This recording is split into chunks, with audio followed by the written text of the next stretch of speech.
मला एक 80 वर्षाची म्हातारी भेटली बिचारी. मी स्वतःहून कुतूहलाने तिच्या जवळ गेलो. आजी काय हो तुमचं काम इथे, कशाला आलात? बेटा पीक मागायला. अरे माझी जमीन. त्या बाईची 17 एकर जमीन होती. 17 एकर. 4/4/25ला तिला फसवून तुला पैसे देतो काहीतरी पेन्शनचे वगैरे असं सांगितलं आणि घेऊन गेले.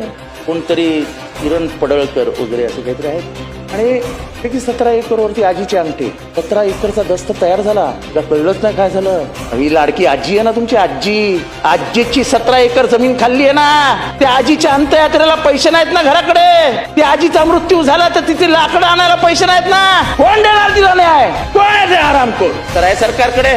सरकारकडे मी उत्तर मागतोय. मी चॅलेंज देतो सरकारला. Challenge, open challenge. मी जे आता आरोप केलाय त्याच्यातला 1% खोटा आहे तर दाखवा. मी उद्या आजीला घेऊन येतो.